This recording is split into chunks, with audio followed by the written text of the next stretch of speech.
Ni Aitziber Etxagibel naiz, familia medikua naiz, eta orain dela 4 urte Osakidetzako zuzendaritza nagusian nago, besteak beste historia elektroniko eta informazio sistemekin lan egiten.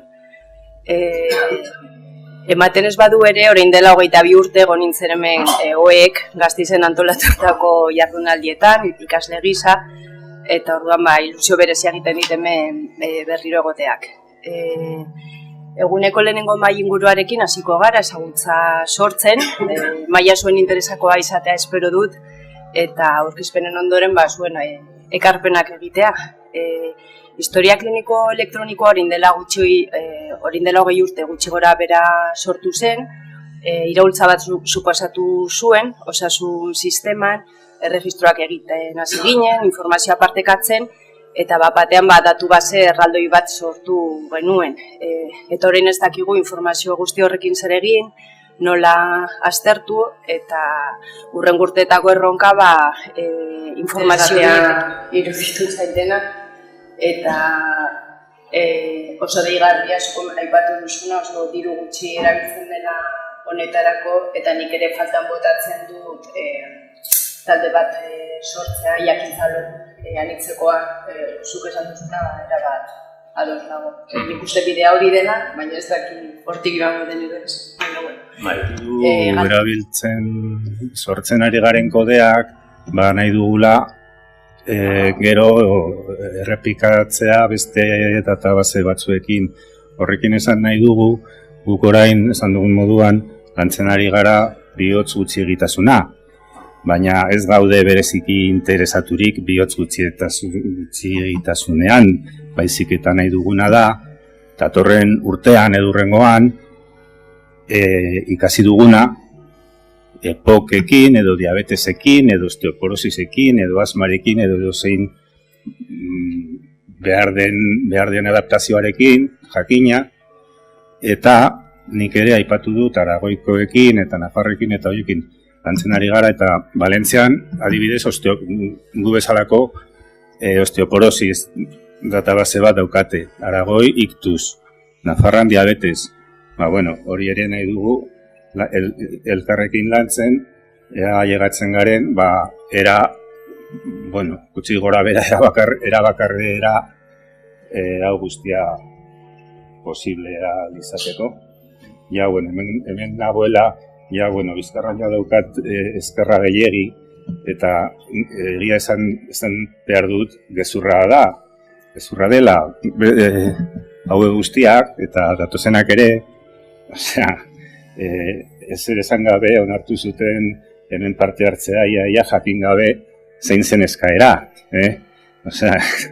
Eskertu nahi dizuet nik, zintzoak izan direla, testua garaiz prestatu dutela liburuan aktualizateko, aurkezpen bikain hauek prestatzeko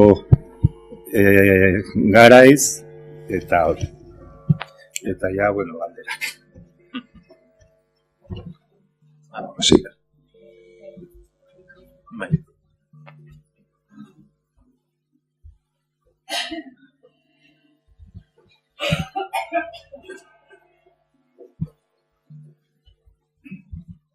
Kaixo, mila esker zuen aurkezpenagatik.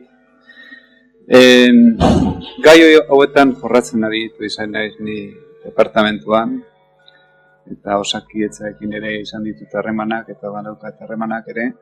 Eta galdera bat neukan ingeniarientzako, beti dauka oztopoa datu guztietara. Eskua sartu nahi dugunean, beti dago datu sentiberak dira, ezin dira atera bere zerbitzarietatik, eta teknologia berri hauek oso potenteak direnak erabili nahi ditugu, inteligentzia artifizialeko makinak.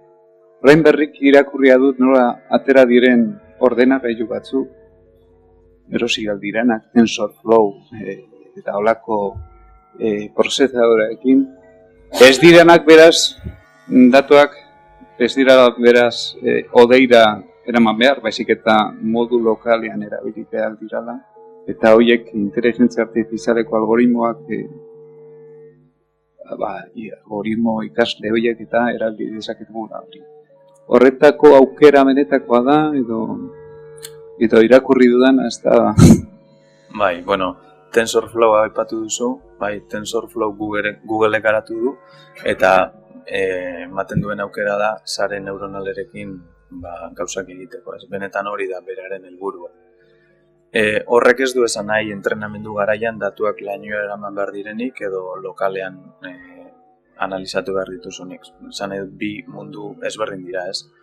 TensorFlow erabiliz, modeloak garatzen balin badituzu, badakazu lokalean dakasun datuak aztertzea. Lokalean esan nahi dudanean da, Osakidetzako zerbitzarietan zuzenean, bai? Hortik kanpora atera gabe. Eta benetan hori izango litzateke, modurik errexena, ezta? Gertatzen dena da, hor hainbat oztopo burokratiko daudela. Eta, Osakidetzako zerbitzarien alboan jarri beharko liratezke, beste hainbat zerbitzari, analizi hori egiteko gaitasuna ematen dizkigutenak, ez? Eta hori ez da horren erresa. Aldez aurretik honek ekarriko dituen emaitzak jakin gabe, bai? Inbertsio potente bat egin behar da, eta ez dakigu aurrez, pixkat intziertoa da, ez? Benetan honek ekarriko digunak zenbat eraginoko izango den onuragarri. Munduari begiratzen baldin badiogu, garbi dago, beste batzuk ari direla gauza oso potenteak lortzen, eta guk ere hortan egin beharko genuke gure apostua, ezta? Baina, momentu honetan gelditzen zaiguna da, jake baliabide horiek ez dazkagon gure eskura, goazen nolabait, pixkat horri buelta eman eta datuak beste nonbaiten aztertzera. Horrera berean, Europako Komisioak orain dela gutxi esan zuen, osasunari lotutako datuak bere gidaritza zela Europatik atera ez izatea. Hau da, beste data center batera eraman ditzakezu, baino ez Europatik kanpo. Eta hor kontu izan beharra dago, Google, Azure edo Amazonen data centerrak erabiltzen direnean, beraiekin akordio bat sinatzeko esanez datu horien replikak ez direla munduan zehar egingo, baizik eta Europan mantenduko direla. Eta holako gauza badago egitea.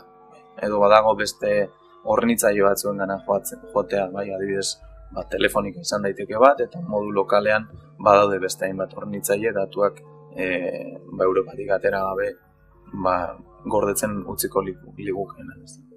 Nik aipatzen dudan makina saltzen dute 1.000 euro baino gutxiagotan. Ez dut esaten inbertsio handia, esaten dut inbertsio neurrikoak. Nire ordenagailuko estelean Euskadiko minbizi erregistroko erregistro guztiak sartzen dira. Eta esplotatzen ditut gobernuko zerbitzaria baino azkarrago. Eta gu daukagun aukera begiratuta, nik uste dut Europa mailan eta mundu mailan ez dago sistema, osasun sistema hain potenterik gurea bezala, populazioa ia 100% babesten duena, populazioaren ia 100% datuak dituena, aberastasun hori eukita nola ez dugu lortzen daukagun mami horri behar dugun zuku guztia ateratzen. Nik aurrez esango nuke, ordenagailu batean sartzen diren datuei buruz hitz egiten ari balin bagara, orduan dimentsio asko gutxitzen da, bai? Eta behar bada, orduan falta zaiguna datuak dira, bai? Nik aurritz egin ditudan teknologi buruz hitz egiten dugunean, datu horiek ezin dira ordenagailu bakarrean gorde, bai?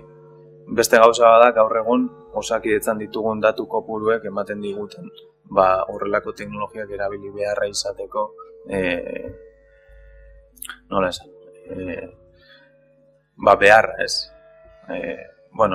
ez dakit ordenagailu batean sartzen diren datuekin emaitz oso onak atera daitezke, bai?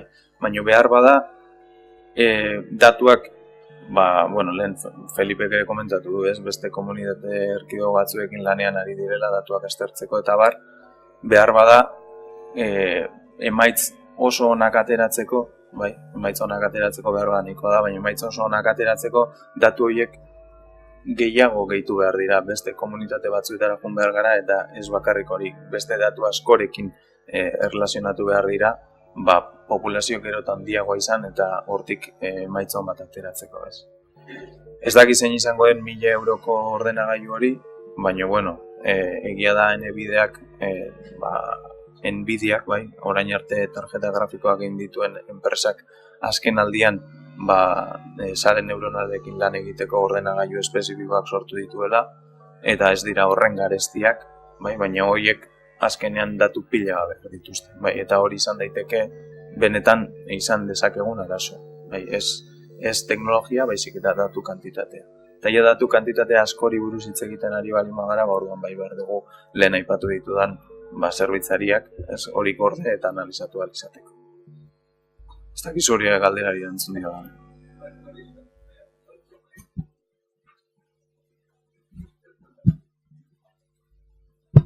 Datuak baditugu pilaka, baina ez gara garari aspertzen. Eta inor baino aberatsagoa gara datuaren kalitatea eta kopuruan. Bueno, joango da datu hori, joango gara datu gehiago lortzen, ez? Eta konplexutasun hori helduko da, garbi dago.